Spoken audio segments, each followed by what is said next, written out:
and you just gave it all up for the distant future? That's what the Lakers just did. This is a Genie Bus special. She needs a superstar post-LeBron. Luka is still 25. He's almost 26, but he's still, as we speak, 25 years of age. This is a move for the long term for the Lakers for when there's no more LeBron, and I don't know exactly when that's going to be. But with a 25-year-old Luka, you're good to go. You're good to gold. You've got your superstar for the next, 10-ish years? 12 years? I don't know. Luka doesn't take care of himself the way LeBron does, but he could play 10 more. The Lakers made a move that feels bigger than just a transaction.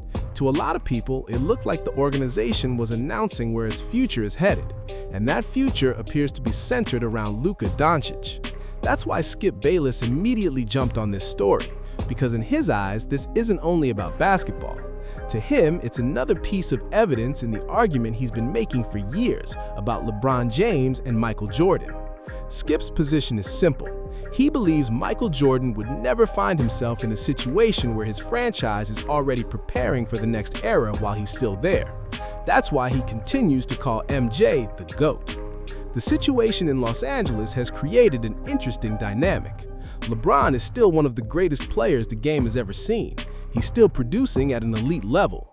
He's still one of the biggest attractions in sports, and every Lakers season somehow becomes another chapter in the debate about his legacy. But the front office also had to think about the long term.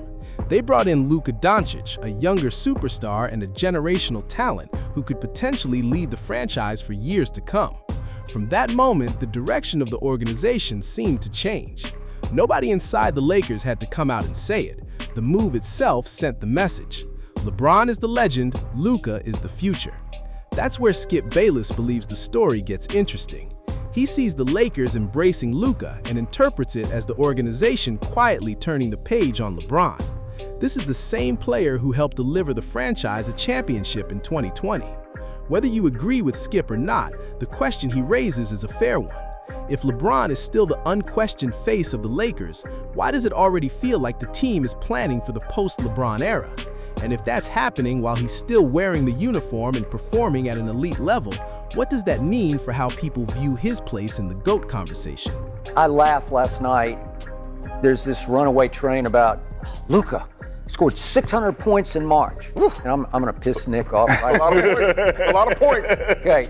Once upon a time, and it wasn't that long ago, still in the modern era, 1987, Michael Jordan in the month of March scored 676 points. So he scored 76 more points than Luka just scored in a month in March.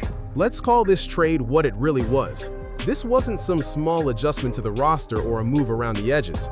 This was one of the most stunning trades the NBA has ever seen. Anthony Davis is gone.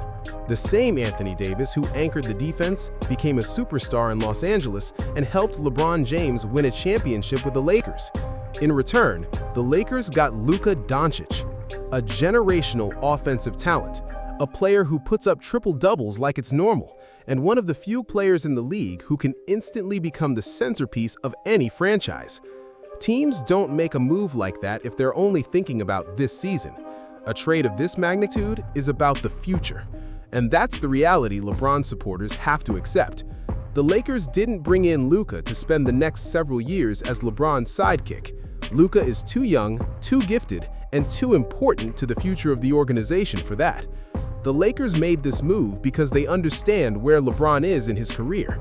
He's much closer to the finish line than the starting point. To them, Luka represents the next era. He is the bridge into the future. So yes, LeBron will still get the standing ovations, he'll still command attention, the cameras will still follow him everywhere. But the basketball reality has changed. The future of the Lakers now revolves around Luka Doncic. That's also why Skip Bayless sees this as another point in the Michael Jordan versus LeBron James debate. Skip has always held LeBron to an incredibly high standard when comparing him to Jordan, and in his mind, this situation matters. Michael Jordan never had to watch the Chicago Bulls shift their focus toward a younger superstar while he was still trying to win championships. He never had to share the final years of his prime with another player being positioned as the future face of the franchise. Jordan's run in Chicago ended with him on top. The last shot, another ring, the dynasty still in his hands. LeBron's situation is different. The Lakers still respect him and still value what he brings, but at the same time, they're already building around somebody else. You're good to go. You're good to gold. You've got your superstar for the next, 10-ish years? 12 years? I don't know. Luka doesn't take care of himself the way LeBron does, but he could play 10 more good to great years. None of this changes what LeBron James has accomplished. His greatness is already established, but it does create a completely different situation for him. LeBron's entire career has been built on adjusting to new circumstances and maintaining control over his environment. He's won with different teammates, different coaches, and different systems.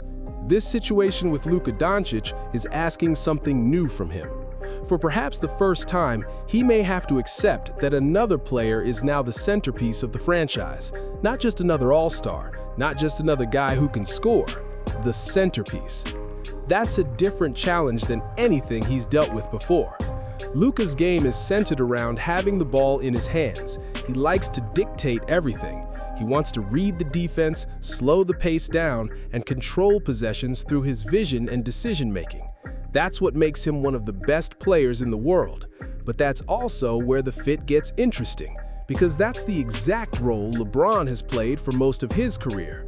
So when these two are on the court together, the Lakers didn't just put two stars on the same team.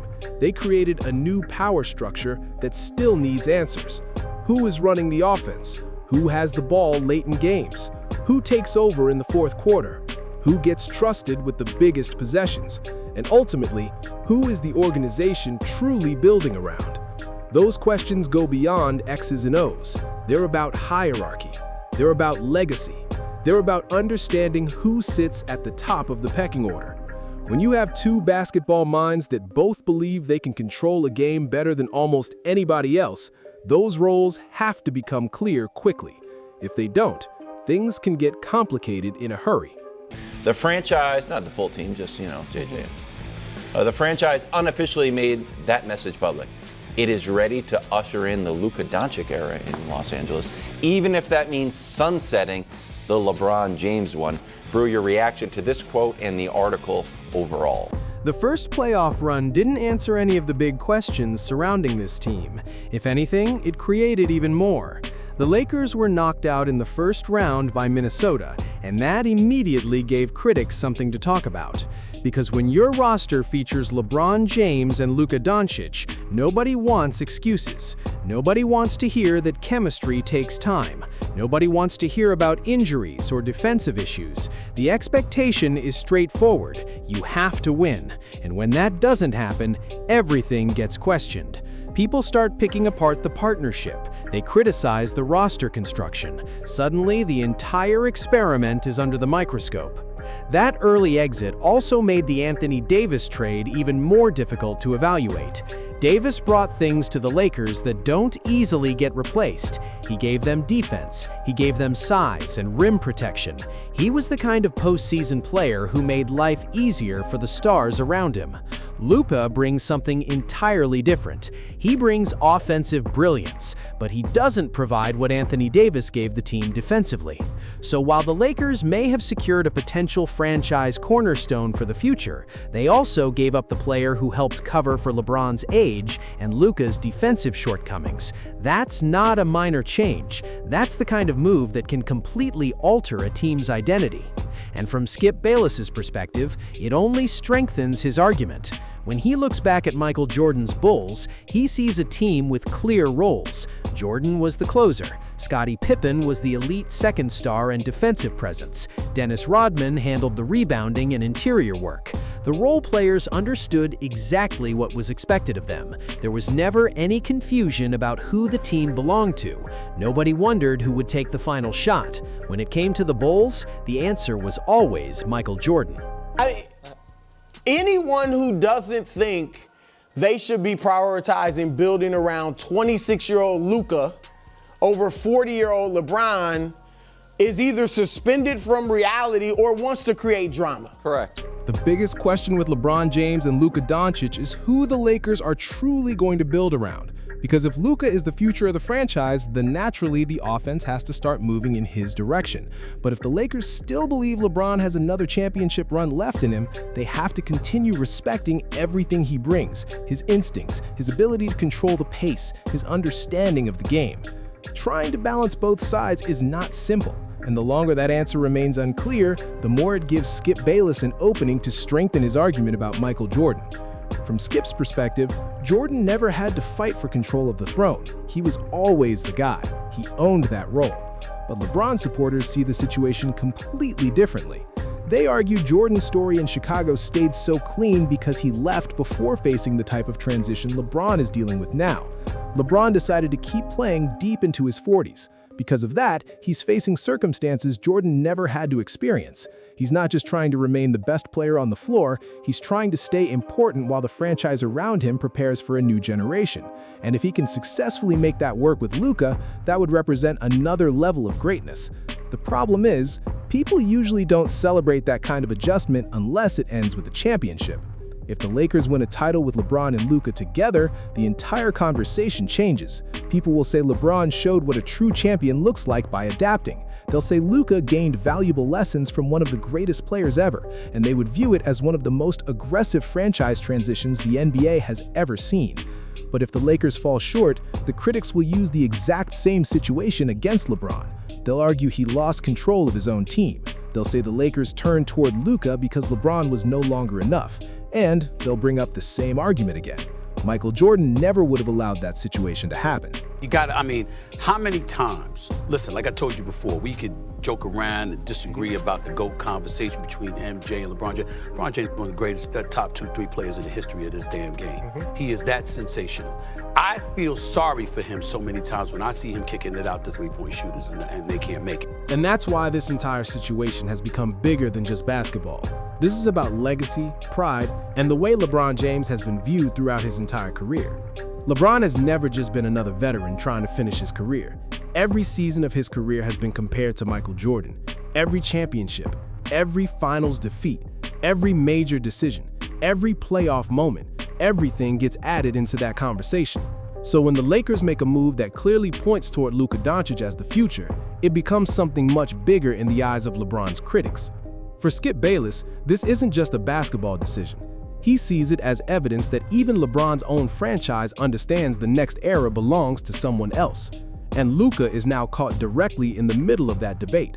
He didn't create the LeBron versus Michael Jordan argument. He didn't ask to become part of Skip's case against LeBron. But by arriving in Los Angeles alongside LeBron, he's automatically connected to the story.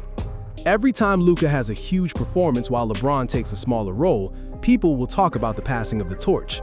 Every time LeBron dominates and Luka struggles, people will question whether Luka is actually ready to lead. Every loss will bring questions. Every win will create debates about who deserves the credit. That's what happens when two superstar players with massive legacies share the same team. At the end of the day, the Lakers' decision to bring in Luka can be viewed in two different ways. It was brilliant because Luka is the type of player no franchise would want to miss out on. But it was also a ruthless reminder that the organization is already thinking beyond LeBron's era. So now the debate becomes simple. Did the Lakers disrespect LeBron by making Luka the future? Or did they just make the move every smart front office would make? Does this situation prove Skip right, that Michael Jordan's legacy remains stronger because he never had to watch his team move on from him while he was still playing? Or does it give LeBron another opportunity to show a different form of greatness by winning while sharing the spotlight? Because if Luka and LeBron win together, the Lakers will look like they made the perfect decision. But if it doesn't work, Skip Bayless and every LeBron critic will point to the same conclusion. They'll say the Lakers chose Luka over LeBron. They'll say LeBron lost control of his own franchise. And they'll say Michael Jordan's throne remains untouched.